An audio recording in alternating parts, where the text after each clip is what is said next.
Hello, everybody, and welcome to Wake Up Missoula! I'm Scott Ramp. And I'm Noelle McAvoy. And we're here to bring you into the weekend. Yes, it's Friday. We all hope that you guys have had a great week.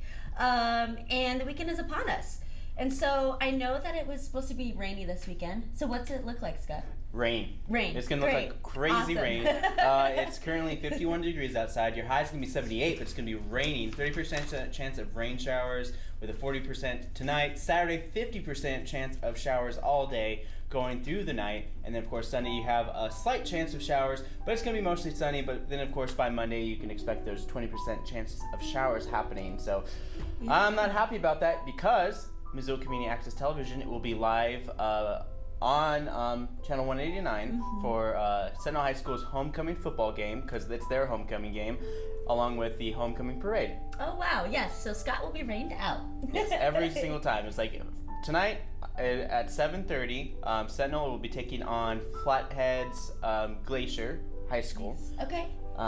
Cool. Yeah. And I briefly remember, I remember that Kempson and Cole were talking about this on Monday, and so I wasn't paying attention that much. Glacier but they High were School talking is about, undefeated. Yeah, is that Glacier High School is really, really good, and so they're a little wondering how Sentinel will be able to do against them. Yeah, and it's at Washington Grizzly Stadium. They changed the venue, which I'm a little worried about because we're not inside when we film it. Yeah. Or be like running the system and stuff like that. So we're gonna have to figure out like an umbrella system. And I don't know what we have. I think Lori just told me. Lori told me that we have a golf umbrella. Great. And then we have those two additional umbrellas that I got from Ace Hardware. So I might actually go back to Ace Hardware today and maybe get just a couple more umbrellas just for the heck of it. I think that's a great idea. You know, you got to be prepared in the rain, Scott, especially with our technology. Yes. And also, I just want to give a shout out to everyone involved.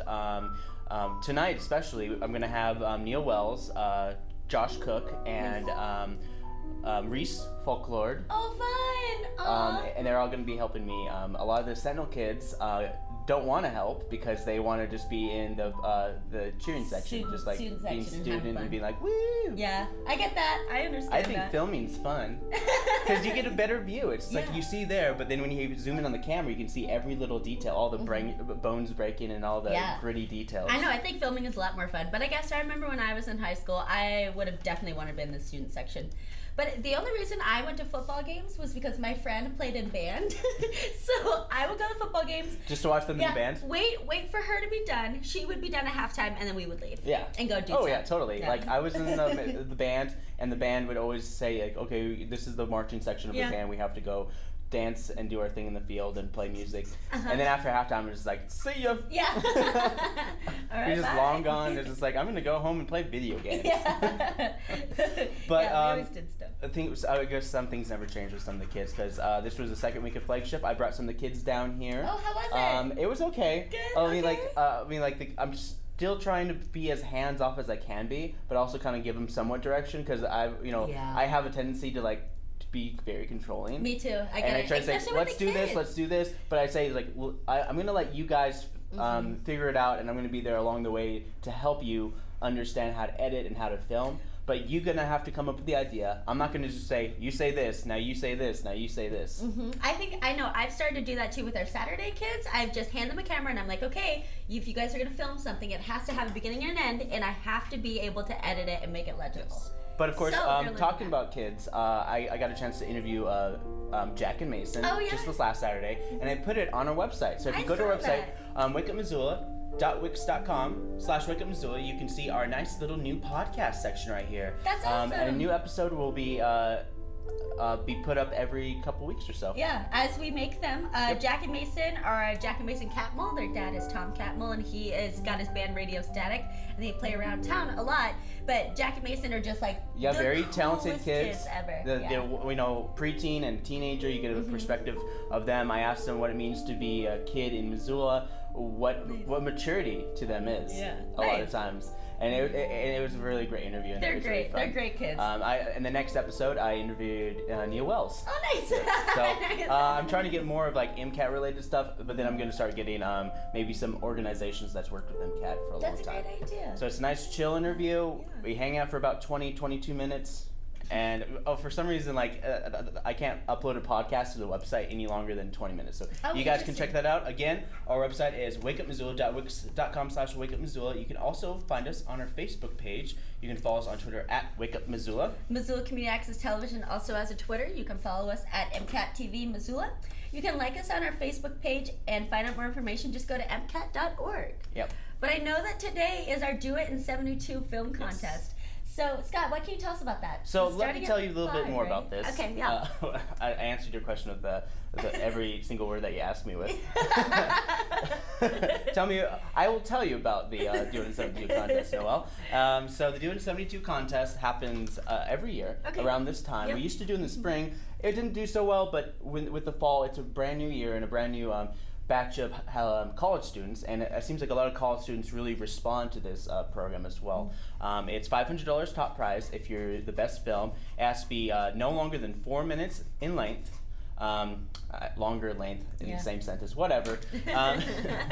And it has to contain elements. I'll give away one element. You have to have 72 in your video, but that's the one we always do every single year just for like branding purposes. Yeah, and so and then we come up with 3 more elements, which just has to come up at the top of my head, Joel's head, and Christian's head, just because we're here. And we're just like, what should we put in the movie?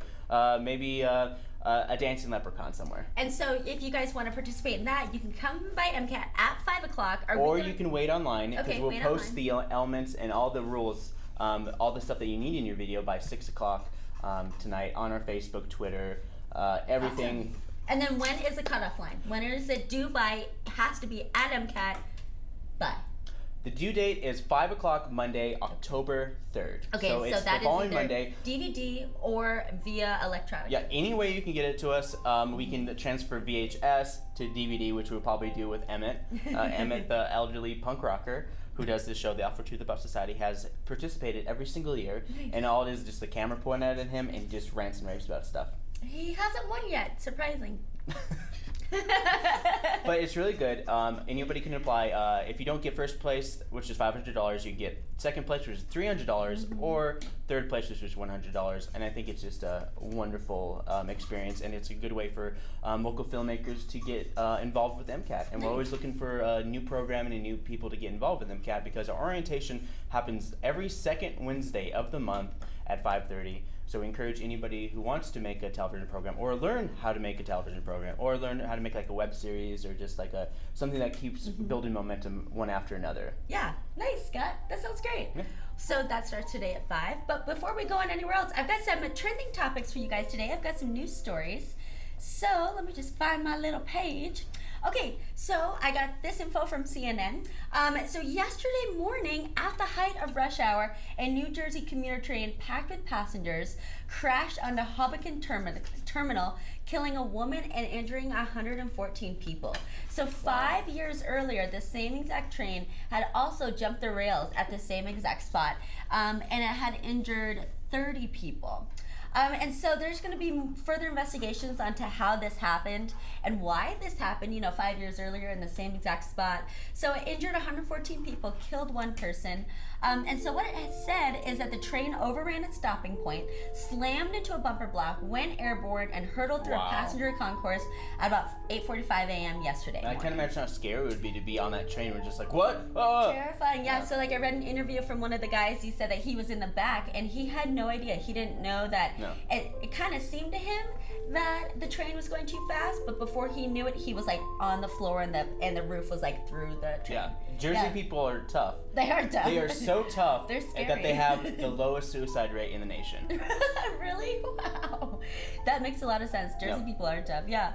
So then my next trending topic I also got from CNN. And the Rosetta space probe has crash landed on the surface of a distant comet, ending a 12-year mission that made a series of breakthrough discoveries. So what they wanted to know, I guess, it's known in the science world and space world that comets have been around since the start of the solar system. So they believe that by looking at comets and tracking comets, they can see how exactly the solar system was formed. So over the 12 12 years. They're technically like breadcrumbs. Yeah, kind of. That basically happened when like the vacuum bag exploded when the world was created. On the that's carpet. that's my theory of the world is like they were vacuum and then exploded. It's like, oh, there's the Earth. So the European Space Agency led the mission along with NASA, and the Airbus Defence and Space, who built Rosetta Stone. So they told CNN that Rosetta was too far away for its solar panels to be effective in running the heaters or the computers. And they believe that many of the pieces that clumped together to form the comet when the solar system was young. So they believe that the comet, started when the solar system just started. And so the landing craft discovered 16 organic compounds, including 4 that had never been detected on comets before. And it also was an important step because some of those chemicals form the building blocks for life. Wow. Yeah, so it's kind of cool. They made a lot of really neat discoveries, but because of the lack of solar power and how far the probe is away from the sun, it's just kind of died out. It's on a distant comet. It's just kind of chilling there. And it said that it's moving at a mile per hour. Wow, that's slow. Really slow. And how did that probe crash on it? So I think what it was is the probe was just faster than the comet. Yeah, so it just landed onto this comet comet. It was like C-47, some interesting name. So yeah, it just landed on it, and it kind of ran out of juice. Like 1 mile per hour is just like so slow. Not even that. Maybe even So slower than this. Yeah, but 12 years in the making, and they discovered a lot of really cool things. So that's awesome, and rest in peace. Rosetta Stone probe. And then we have got one more topic. I got this from Montana Public Radio, so this is nice and local. So a first of its kind training and intervention program for veterans celebrated its grand opening in Missoula yesterday. So it's called the Rural Institute for Veterans Education and Research, RIVER for short. And so this helps vets reintegrate back into civilian life after their military service ends. They offer job training, crisis intervention, and some basic medical services. The education director, Jason Zentgraf, says one specific 2-year program teaches participants how to become recreational therapists.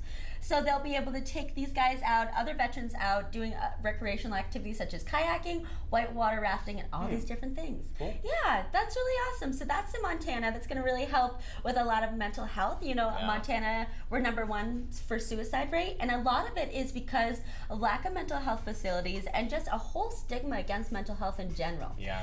And a lot of it are veterans. Yeah, a lot veterans and Native Americans. And Montana has the highest, people who serve in the military as well. Yeah, so this is really good because this will just finally really, tackle some of those mental health issues that we've been starved for. Yeah. Yeah. And one thing, just like a little side note, is that every veteran experiences PTSD or issues in their own way. So each case should be taken separately, and this shouldn't be thought of as like the ultimate cure, but just a nice takeaway, just something like a nice activity that helps support veterans and actually introduces the veterans to other veterans. Exactly. Because that's the one thing it's always good for veterans to meet with other veterans and actually talk about, their experiences and how they deal with certain parts of their experience, because it's not just one thing, it's multiple things. Yeah, the camaraderie really helps them. Yeah, great point. Yeah, so that's what's kind of going on nationally and locally for your trending topics. Yep. All right, so we have some new programming on MCAT. We have the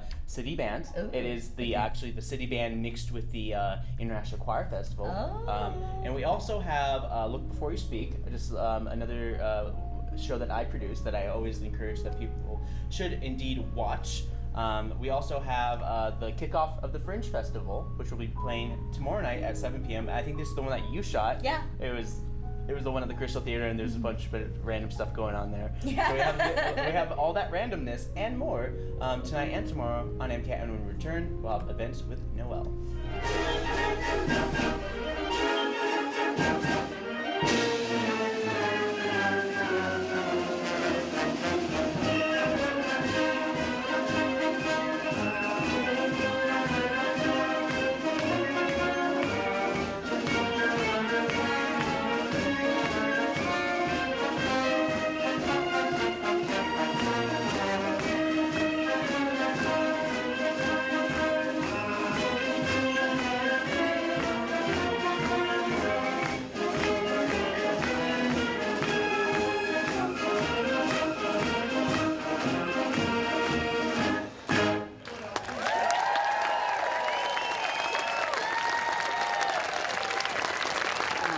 realistic paintings of the point where Hecate joins the search and helps this other woman find her daughter. That's usually portrayed of these two women with lanterns, like going out to seek Persephone. Sure. So that Megan has chosen this moment where it's a woman lying down, and the search for Persephone, the search for the daughter, is inward. I had a reduction. Yeah, then God got mad and he's like, they're back. Already? No, I had the reduction a long time ago. Okay. I don't Yeah. think they're back. No, they grew back. Yeah. They had a reduction, then they grew I had the back. reduction and then my boobs grew back. Already. You know, honestly, a lot of me grew back. I was pretty thin. And then I ate myself and then I grew. And they came back. But everything grew, so it's not like, I'm okay. I like my boobs. And that was some stuff from the Fringe Fest. The commentators were fun, but not really sure what they were doing. Maybe had a couple drinks. We have to before they encourage got people up to there. watch MCAT Noel. I know. That's why it's so fun. That show is fun because you just get to see some cool artwork and a couple drunk commentators. It's a great time. Okay, you guys, it's homecoming. A homecoming week. Things have been happening all week long. And so today's Friday. And so I've got some activities happening today, Friday, for homecoming at the university. So from 7 a.m. to 1 is American Indian Heritage Day at the UM Oval, so they'll have lots of activities surrounding that. From 8 a.m. to 7 is the 2016 Law Alumni Reunion Weekend, so they'll be in various locations, probably having drinks and hanging out. Starting at 9 a.m. is College of Humanities and Sciences Advisory Board meeting in LA 103. 9 to 6 is the Homecoming Art Fair in the UC. 10 a.m. there's, it's the Arboretum Interpretive Space ribbon cutting ceremony, north side of the main hall. 11 a.m. is ASMU Office of Transportation electric bus ribbon cutting ceremony at the UM Oval Grizzly statue. 11:30 is the Alpha Phi luncheon over at Jakers. 11:30 to 1 is the Athletic Training Hall of Fame, Del Brown Room in Turner Hall. 12 is Kappa Kappa Gamma luncheon over at Finn and Porter. Also 12 is the Sigma Chi alumni luncheon over at the Press Box. That must be, right, classy. At 12 is a Cross Country Montana Invitational over at the golf course. Let's see, 1 o'clock is the 25th anniversary celebration for the state of Montana Arboretum on the U.S. campus. Okay, great. 1:30 to 4:30 is Sigma Chi golf tourney. 1 to 5:30 is department open houses and receptions. Okay, that'll be fun. At 2 p.m. is a journalism alumni roundtable discussion of the Don Anderson Hall, room 210. Am I an alumni? I would hope so. I'm gonna go over there. What's up? Okay. 3 to 5 is a DAA reception over the Part TV lobby with Ashley Fishbaugh. There's another DAA reception over in the LA building. At 5, there's an MMAC exhibit. Present tense, prints from Julia D. Schneitzer. Let's see, 5 to 7 is Missoula College alumni and friends reception. 5:30 is Distinguished Alumni Awards and reception in the UC Ballroom. 6 is Sigma Chi Brother 10's gathering. I don't know what that is. Oh, for all alumni from the 50s all the way up. Wow. 7 is the Davidson Honors College 25th anniversary. 7 also is the Sigma Phi Ellipson Alumni Gathering at Flathead Brewing Company. 8 is a Yell Night Pep Rally on the Oval and the lighting of the M. That'll be fun. I'll have details about that later. And then the 7 to midnight is an all alumni social with UM Marching Band Holiday in downtown. Great. So that's what's going on in homecoming today so far. That's a lot of stuff. This is a lot of stuff. Yeah, it's a ton of stuff. So just check out MissoulaEvents.net, and if you look at the event on Friday that says homecoming activities, click on that and you'll see everything that I read from. At Green Ribbon Books, they're donating your books to raise funds for Tell Us Something, which is put out by Mark Moss, so that's at 10 a.m. So all the store proceeds will go towards Tell Us Something. Oh, where is this? So this is at Green Ribbon Books. This is from now until October 20th to raise funds for Tell Us Something. All right, I need to get rid of some books. Yeah, great, me too. Tiny Tales is at the Public Library at 10:30. This is for babies ages birth through sing-song, learn finger plays, and hear nursery rhymes and stories. Then we have family story time for the older crowd. This is on the Dragon Rug, which may include songs and an art activity, also at the public library. We have teen writers group, also at the public library at 3:30. So we jump from 10:30 to 3:30. You guys can take some naps in between. And so these are for those teens that need some inspiration or some feedback or a place to go after school. Over at the Missoula YMCA, they've got their family fun time that starts at 3:30. And so these are for families and children to have some fun and play around and play games. And then my next event, I'd have to pull up really quick. I'm sorry, you guys. It's called each in HTTP. I know, I got it. Okay, so this event I thought was really, really fun. It's called Barnyard Safari. This is put on by the Rocky Mountain School of Photography. Starts at 6. And so what they're going to be doing is instead of training to take pictures of like animals in safari or like bears or lions or all those goat stuff. So what they're going to do now is teach you how to take photos of animals that are much more approachable in nature, as like goats, pigs, chickens, cows, dogs, and maybe some birds, bees, and frogs. So the course starts on Friday evening in Missoula with a brief lecture on safety for the photographers and animals alike. And then it'll go to a brief discussion on camera gear and what the tools you'll have to work with. And on Saturday, they'll spend at a farm near Hamilton gaining experience photographing the animals while also picking up pointers from Pam. I don't know who Pam is.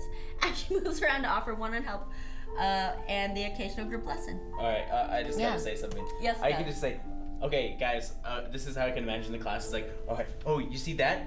That cat's in its natural habitat. And the cat's just kind of laying there licking itself, and you're just like, closer, and then it starts walking towards you.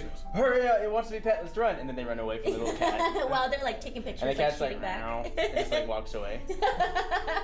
That'd be great. It's just like a whole bunch of people taking photos of that like cat, and it's like, dude, leave my cat alone. Yeah, my cat's just trying to chill. My cat has had a long day. Well, yeah. doing nothing. But I thought this was good for photographers. You know, everyone wants to like get those cool shots of wildlife. So if you start with the basics and things that you know and I can approach easily, your other stuff will come a lot more smoothly. Yeah, so that's gonna be this weekend. Starts at 6. You guys can just call 543-0171 for more information to sign up and find out what the heck's going on. Yeah. Okay, up next at the University of Montana, as well as in the library, they've got a Chinese talent show preview and Chinese movie night. Starts at 6, and so it's Chinese Culture Week at all the schools, and so they're going to be short programs on Chinese culture performed by K through 12 students currently in Chinese language and culture classes. So that'll be, so it looks like it's going to be a debut show of the Chinese box office record breaker, Monkey King, Heroes Back at the UC Theater on the university campus. Yeah. There's an Irish music session at the Union Club at 6. There's a movie at the Roxy Theater as part of the Big Read. It's called The Songs My Brother Taught Me at 7. And it's about Native American. The Big Read is surrounding Native American art and literature this year. So this is a movie called Songs My Brother Taught Me. It's about an older brother who's in jail, living with their single mother on a Pine Ridge reservation. And so Johnny and his sister, their lives develop new challenges when their absentee cowboy father suddenly dies. So one of them has to go find his way and the other one may stay wherever. It should be great. At the MCT, Center for Performing Arts, they've got Seussical Jr. That starts at 7. So it's all the, Dr. Seuss things that you could ever want. Horton the Elephant, the Cat in the Hat, and all of your favorite Dr. Seuss characters. So they'll spring to life. So it's going to be this weekend, September 30th at 7, as well as it'll be on Sunday at 3 and 5 over MCT. At Glacier Ice Rink, Missoula Junior Bruins home opener is happening. It starts at 7:30. It's only $10 for adults, $5 for kids. There's a planetarium show at the University of Montana at 8 o'clock. And then at the Badlander, we've got some music. It's called Fractal Fall Ball with J-Pod. That starts at 8, so it's 18 and up. $5 from 18 to 20, and let's see. Yeah. So it's $10 in advance, $15 day of show. But if you're 18 to 20, it costs you $5 extra. That's too bad. And then at the university, they've got their Yell Night Pep Rally and Lighting of the M, as I just talked about. So at 8 o'clock, they are going to be yelling all around the university, and then they're going to light up the M. That sounds dangerous, but a lot of fun. At the VFW, they've got Free Folk and Freak Folk, featuring Star Wars. It's a free show. They have music from ProShare, Coco, and Genghis Khan. And I gotta give a shout out because Genghis Khan, one of my coworkers, Reese, at Taco del Sol, is in that band. And he's a very good musician and a really great guy. So make sure you guys check out Genghis Khan. They'll be at the VFW at 9 o'clock tonight. Oh, also at Monk's, there's a rap battle for $1,000. So at 9 p.m., if you're a rapper, you could, freestyle, do some rap battling, and then you can win $1,000. But there's a $50 entry fee. So you can win like $950. Top Hat Lounge, Shakewell is playing some music. They've got their Fall into Funk show. Tickets are $5. They usually must be 21 and older. Letter B is going to be at the Union Club at 9:30. The local mashup is at stage 112 at 10. That features Sam Waldorf, Squirrels on Mars, Milky Way Kickboxer, and Big Shade. So it's for 18 and 20, it's only $5, but if you're over 21, it's free. And that's what is going on in your Friday. There's a lot happening in our community. There is definitely a lot happening in our community, but I don't feel bad about missing any one of them. Oh, yeah. I'll be out. I went there. You did go there. I went there. I stayed there. I sent a postcard to my grandma. Well, I feel like as we get old, we're not in school anymore, so I just don't care as much. I've got other stuff. I go out and whatever. Yeah. Yeah, if there's something really cool going on, I'll be like, yeah, I'm gonna go check it out. Yeah. Woo! and then I can walk away because I'm not obligated to stay. It's so true. He's like, I don't go there anymore. I don't go there anymore. You should check out my band. It's like, Maybe. Maybe. I only check out, sometimes I check out friends' bands. I like to go to see my friends play, because that's really fun. Oh, yeah. But other than that, I'm just like, I'm going to Union now. Because usually when your friends tell you that their band's playing, it's like, oh, wait, you can play? Yeah. That's usually the first thing you say, and it's like, oh, I'll go check it out. And then you watch them, and you're just like, are you going to go see my band play again? It's like, probably not. Yeah. Well, I know. But I'll try. I actually have a lot of really, really talented musician friends. Like Reese in Genghis Khan, he's a really, really good mandolin player. And then my friend Boston, part of Boston Tea Party, who's going to be playing tomorrow, and I'll have details on that. He's an excellent singer and a guitar player. Awesome. And his sound is kind of like 90s alternative. Nice. It's really cool. It's like nothing else around right now. It's good. Yeah. But enough about that. That's what's going on Friday. We've got, before, anything else, we've got musical notes with Ace High Five or Nay. When I was in the 6th grade, I played Little League Baseball on a team called the Angels. And I had a coach at that time that had a nickname for me. He would always say, "Let's hit that ball, Chaz." I don't know why he called me that, but he did. Anyway, my name's not Chaz. But that's another story. Anyway, the position I played was shortstop and relief pitcher. And our team was in absolute last place, which could be pretty discouraging for a little boy. Our guest on today's musical notes can also relate to that. He played a coach in a film called The Bad News Bears. And even if their hearts were in the right place, this team was in absolute last place. Our guest hit his stride playing the lovable slouch, Oscar Madison, in the original The Odd Couple movie that started the series with Tony Randall and Jack Klugman. Walter John Matthau, known to the world as Walter Matthau, and there he is on the screen. And we'll talk about these different characters here in a moment. But his most notable works in film, The Bad News Bears, as I had mentioned a moment ago, and of course, The Odd Couple that started the series. Also, Grumpy Old Men, which we'll get to in a moment. And you know what was amusing about Grumpy Old Men? He and Jack Lemmon, they were fighting for the same woman. Anne Margaret was in this film. And Jack Lemmon's character, he wants to stab Walter Matthau, right, over this woman. And so he picks up this big bass, this fish, as a knife to try to stab Walter Matthau with this fish. Just a little funny, amusing scene. But to tell you a little bit about Walter Matthau, he was Jewish, which a lot of people don't know. He was Jewish. And he was born in 1920. And as a young boy, he attended a Jewish nonprofit sleepaway camp where he started doing early shows at the camp on stage on Saturday nights. Also, during World War II, he served in the United States Army Forces with the 8th Air Force in Britain as a B-24 Liberator radio gunner in the same outfit with the actor James Stewart. So that's another piece of trivia people don't probably remember. And he's also respected as a stage actor for years, and he did a movie in 1962 called Shot in the Dark, where he got the Tony for Best Featured Actor in a Play. Shot in the Dark is the movie with Peter Sellers, the Dr. Clouseau series. Well, he did the stage versions of Shot in the Dark, which I think is interesting. He also appeared in 1952 with the actor Wally Cox in a comedy called Mr. Peepers. And Wally Cox is the actor that voiced the voice of Underdog in the 60s. So that's another piece of trivia. Also, he played a villain in 1958 in a movie called King Creole, where he gets beat up by Elvis Presley. Good. And another thing about those Presley films, if you ever see the fight scenes, Presley always has perfect hair. Not a stitch of hair out of place. He's up there beating up poor old Walter Matthau. But that's a fun piece of history there, too. And my final words about Matthau: he was an American actor, comedian, best known, as I said, for playing Oscar Madison in The Odd Couple. And also, some other movies he played. He played Albert Einstein in 1994, IQ. He also narrated Dr. Seuss' classic How the Grinch Stole Christmas in 1992. And he also, in 1993, played Grumpy Old Men, and in 1995, Grumpier Old Men. So that's just kind of a flyover of a stretch of characters he played. His last film was in 2000, directed by Diane Keaton. It was a movie called Hanging Up.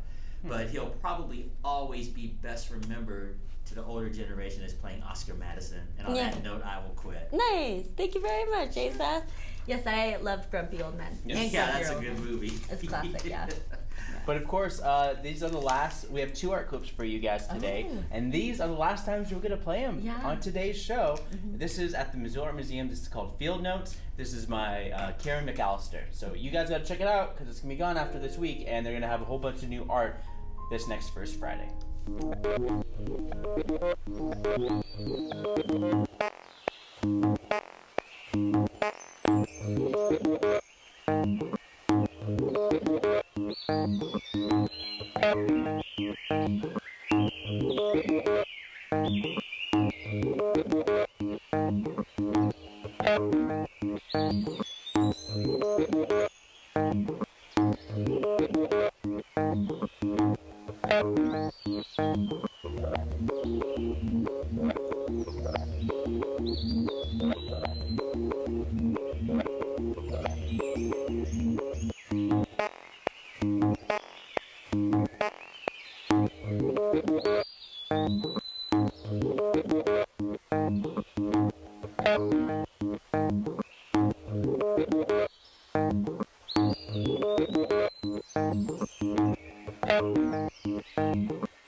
Hi guys, we're back and I've got some events for you for Saturday. So up first, we've got our Missoula Farmers Market. This is going to be at the Red X's at 8 o'clock. We have our Pine Street Market, which is People's Market on Pine Street outside of the Mar Bar, as well as Jimmy John's. It's going to be at 9 o'clock. And then we have our Clark Fork Market over at Karis Park. That's also at 8. The Audubon, they are going to look for migrants at Mill Site. That starts at 8:30, so there's going to be a 5-hour field trip to the old Smurfett Stone Plant to look for late migrating shorebirds and early winter arrivals. Meet at 8:20 a.m. For carpooling, or at the intersection of Mullen and Pulp Roads at 9 a.m. Yeah, so you guys can sign up for that. Just go to 5valleyaudubon.org. There's a homecoming parade downtown Missoula. So homecoming parade starts at 10 a.m.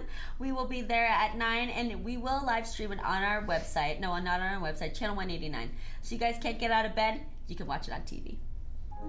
We have Trampoline Jam over at Roots Acro Sports Center at 10 a.m. $8 to drop in, $12 for siblings. This is for ages 5 to 12 years. It's a structured drop-in class working on front and back flip progressions.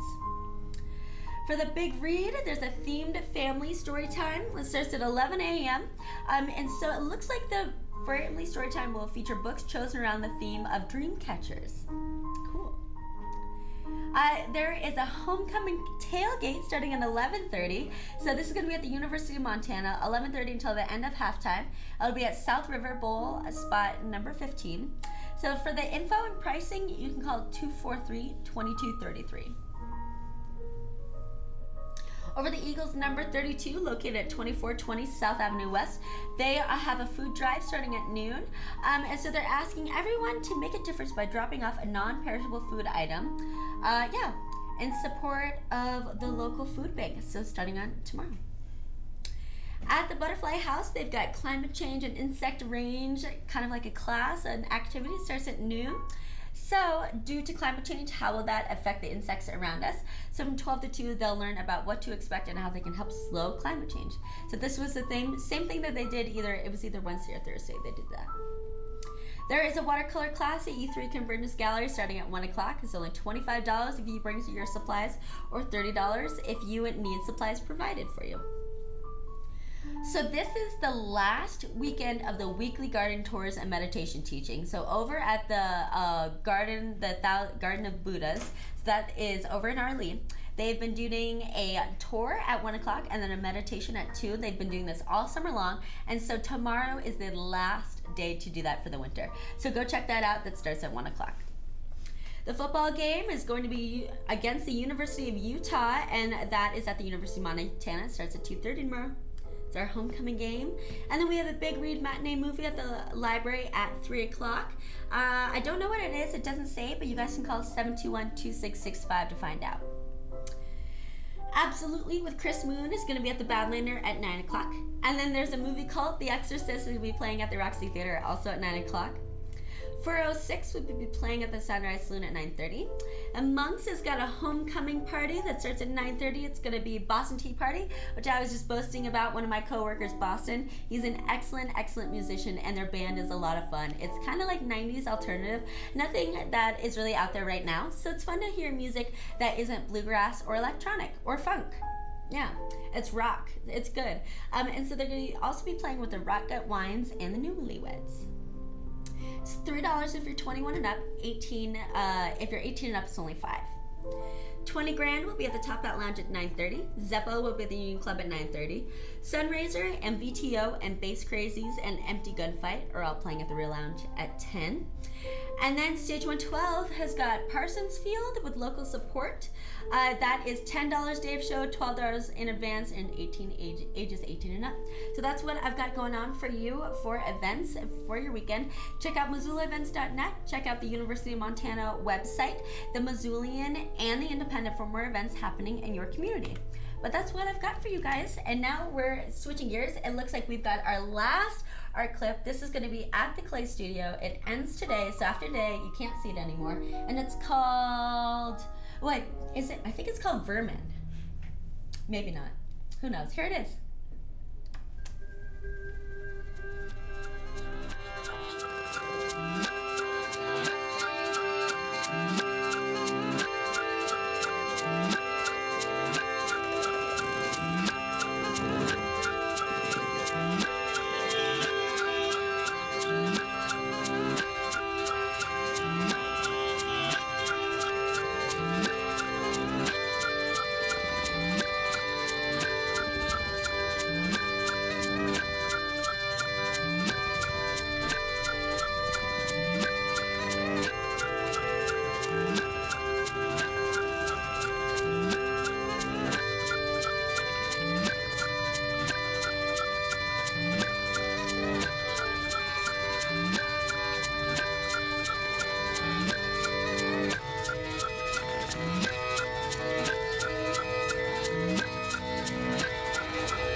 like brushing your teeth and having a glass of orange juice, it's time for city council. So, if you guys want more information about your city council, you can log on to their website, ci.missoula.mt.us, or you can Google City of Missoula, and you can get this nice, wonderful website. But of course, I'm going to dive right in. They're talking about, during public and safety and health, they're updating the animal ordinance that allows chickens in your backyard. Up to 6 chickens, no more than 6 chickens in your backyard. In urban Missoula area, just as long as you provide a yard and you have basically 10 feet away from your house. So they're adding on to this ordinance by adding on ducks. So Nice. you can have an option of having ducks. Do you like ducks, Noelle? I sure do. All right. So you want ducks in your backyard? Well, you can. But the city of Missoula is updating the ordinance in that old animal ordinance that allows up to 6 chickens in residential areas. There is a desire within the community to expand this, along with urban egg production, bird ownership, and those who currently own fowl and other chickens are at risk of losing their birds. So they want to update this just to kind of get closing loops and stuff like that. Because ducks aren't allowed, like waterfowl, and of course they want to also add quails as well. Because for some reason, it's like if you get quails, you can have up to 10 quails versus 6 chickens, and then of course 6 ducks. But of course, there was a lot of discussion about this, and this is what Jordan Hess had to say about this. Well, I think it's a really nice change. I'm aware of several people that have or have had ducks and quail as well, and I think it makes sense. On the permit, I really appreciate that, mainly from the standpoint of just providing a seamless or a relatively convenient service to our constituents.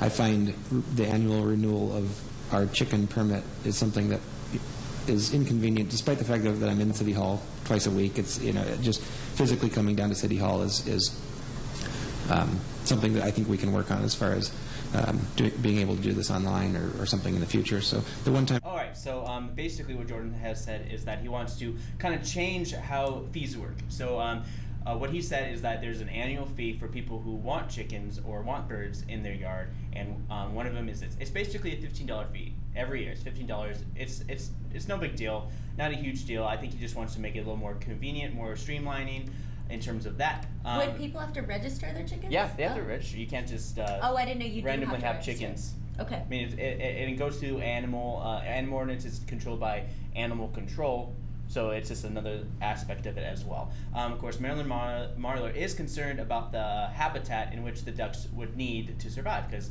you can't just have a backyard with ducks. You have to have like a wading pool, because they're waterfowl. They're not just like, oh, I'm just gonna stand here and just like quack. So this is what she had to say. I'm fine with people keeping these animals. I just want it to be a good situation for the animals. Some animals do better in captivity than others.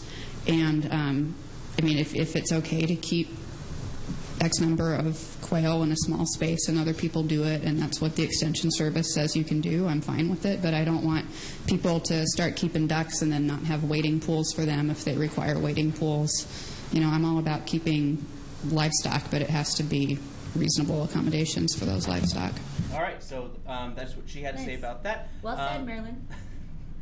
It's true. I don't know if people really think about that. Of course, in terms of people, this is what Michelle cares. She's the one who actually is spearheading this ordinance in the first place. So this is what she had to say.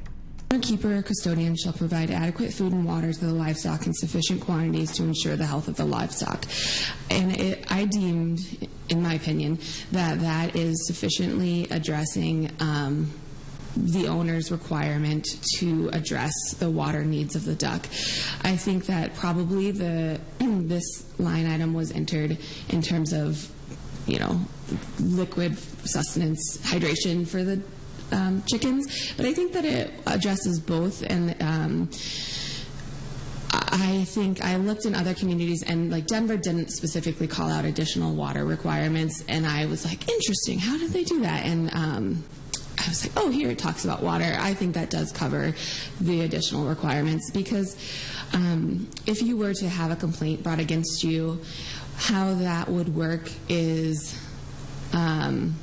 I'm not seeing it right here. It might be an MCA and not in the ordinance. But someone deemed eligible for reviewing someone from animal control or one of their designees can go and say you're not in accordance with A3, and so there is retribution, or there's an opportunity to address that. All right, so they're still kind of unclear about how they're gonna keep ducks in your backyard, because it's very interesting just how they're going about doing this. But of course, John DeBari, and he suggests an educational link, something where people can go to find more information, because Noelle just said she didn't even know you had to register your ducks. Yeah, I had no idea. So this is what he had to say. It would be really useful for animal control to develop some kind of brochure or page on their website that would provide some educational information, that if someone's considering having rabbits or ducks or geese, or not geese, but chickens or quail, that there's the basic requirements that those animals need, and just some other kind of educational information that shows what it takes to be a good caretaker of these kinds of animals. And I don't. So that kind of explains it a little more, but also just kind of leaves it open for interpretation as well. But before I jump into John Wilkins' opposition to the ordinance as well, I did want to talk a little bit more about, like, in terms of how people get dogs, because it's a little more this ordinance is a little more controlling when it comes to having chickens in your backyard versus dogs, because a lot of people is like, if you get a dog from the Humane Society, the dog is registered through the animal control and agency. But if you get a dog on the private ownership, people don't really care about that. Some people are like, don't know that they should get their dog license and dog through the system, because you get a puppy from like a private dealer who deals in this kind of stuff, or just like a friend who has a dog who has puppies, this kind of thing. So people don't actually do that, and people don't really think about it or care too much about doing that. But that's basically kind of what the animal ordinance is kind of about, just kind of registering animals as well. So of course, John Wilkins was opposed to the chicken ordinance in the very beginning, and this is what he had to say about this update to this ordinance. I'm going to give my opinion, and it's strictly my opinion. And I didn't move to the city of Missoula to be by a farm. And chickens stink. Ducks, even females, make quite a lot of noise. And I don't know about the other one. I never seen that in them in captivity. But I voted no on the chicken ordinance. I'll vote no on this. The only good chicken is Kentucky Fried. All right, and that's what he had to say about all this. Very classy, John Wilkins. Yep. So the October 17th is the public hearing to amend this animal ordinance. So it has to have a public hearing, because when they ever update any kind of ordinance that was passed, they have to have a public hearing for people to comment and all that stuff. Of course. So yep. It's just another thing that people don't think about a lot of times. Is like, oh, you want chickens? And it's like chickens was like, it's like the spearhead it all. It's like everybody wants chickens in their backyard, and it's like a big thing. Everyone just wanted it. It's really cool. Now since they're registered, it's a little more controlled, and animal control kind of deals with this and that. And then just the additional ducks. Cool. Which is like, you can't have both. You can have both, but you'd have to have 3 ducks and 3 chickens, or 6 ducks or 6 chickens, and that's what they kind of like discuss, is that you're not allowed to have, your maximum number of chickens is 6, and your maximum number of ducks is 6, but you can't have both at the same time. But you can have both at the same. It's weird. It's like they're talking about so this. So you can't have 6 chickens and 6 ducks. Yeah. But you can have 3 chickens and 3 ducks. Yes. Okay. That but makes you sense. can't Or have you can 6 have... chickens or 6 ducks. What? That's how it is. It's an or. It's a big or in the ordinance, where you can either have one or the other, but you can't have both at the same time. But you can. Wait a minute, Scott. So okay. this is exactly what the meeting was all about. You cannot have 6 chickens and 6 ducks at the same time. Exactly. But you can have 3 chickens and 3 ducks at the same time. Yeah, just as long as you don't exceed the maximum number of chickens. But of course, that, and then the whole other variation is like, you can have 3.5 quail with 3 chickens. Yeah, so you can have 4 chickens and 2 ducks. Or 4 ducks and 2 chickens. We'll get the whiteboard out and we'll draw a map for you. Yeah. We'll have the it's like a comprehensive map. Yeah, it's like 6 chickens divided by 10 quail, and then of course the same thing. It would be or, so X equals chickens or ducks. So you just can't exceed 6 in either one, and you can't have 6 of each, but you can have 3 of each. And so another big thing that they're talking about in the city council is they're having an update of the electronic program at the Parks and Recreation. So their department is using Class software, which is 10 years old. Wow. So any software that's even 2 years old is too old. Yeah. So that's Parks and Recreation. In 2014, the department was informed that Class would no longer be supported or updated. So Class is an acronym for something. They didn't really say what it was, but it's like an online and wireless payment and registration options, and neither of which is an option in the existing software. So if you guys want to like rent out like a park, you can't do it online. You have to do like, hey, I want to rent a park. You're like, okay, cool. Yeah, you just send a check to this address. It's like, okay, cool. For 10 years. Now they want to update this so you don't have to call the Parks and Recreation to do that. So that's what's basically going on with the Parks and Recreation Recs Department. Then again, back to the animal ordinance. They'll be talking about the public hearing on October 17th. Nice. Just another reminder. And then of course, land use and planning. Missoula Organization of Realtors came down to talk about home planning in and around Missoula. There were a lot of statistics and phone surveys done to say what most people wanted: single-family homes, with big yards. But of course, in response, Marilyn Marler did suggest that the downtown areas would be better to have like townhomes and just kind of like starter areas, because downtown it doesn't really match with the whole idea of the Up Missoula. So Up Missoula wants to have a growth inwards and have very more condensed living areas, because downtown it's an urban development. They want to develop it urbanly, not just have like cut out parcels of land and just have less, because they put a house on there. Yeah. Yep. Yeah. So that's basically what's going on with land use and planning, and that Very nice. so they're going to talk more about this later on. Cool. Yeah. Cool. So Scott will have us tuned up for that. Yeah. Nice. Great. Well, thanks, Scott. That was City Council. That was it. If you want more information, you can go onto the City of Missoula's website, ci.missoula.mt.us. You can find out all this and more about what's going on in the city and what kind of road construction is also going on. Yeah. So any update on Orange? Okay, yeah, so the Orange Street, they have moved from the exit and they are now in that plot of grass that's right next to the freeway exit and the road and the other road that goes around the Chinese food place. So they have started to excavate land on that. What I think is they're probably going to be widening the road as well as the freeway. So it looks like they're just kind of like leveling the land for that. Nice. Yeah. So traffic is still, in full swing over there, and there are no road construction stops. So everything is still the same as it was. That's good. Yeah. But what also is great is our new MCAT podcast that we just started. Yeah. It's going to be on our website. You can listen to it by logging on to wakeupmissoula.wix.com/wakeupmissoula. It's this nice little tab that's down here. You can watch past videos and more, but of course you can always like us on our Facebook page. You can follow us on Twitter at Wake Up Missoula. Missoula Community Access Television has their own Twitter at MCAT TV Missoula. You can like us on Facebook and just check us out at MCAT.org, where you can find all the information about MCAT as well as watch things live online. Nope. All right. So lots going on. Yeah. Homecoming is this weekend. Let's get some ducks out there just wandering around. So you guys, as always, you can check out the City of Missoula website, check out MissoulaEvents.net. And if you want to be on our show, you can call us at 542-6228, otherwise known as 542. MCAT. We're always looking for people to talk about their upcoming events, causes, or rallies here in Missoula. You usually have to be a nonprofit, and you have to do like a non-commercial type activity. But of course, if you're too scared to call us, you can email us mcat@mcat.org. Yes. So I'm Scott Ramph, and for Wake Up Missoula, I'm Noelle McFoy, and for Wake Up Missoula, here's Asaph Adonai, and we'll see you guys all on Monday.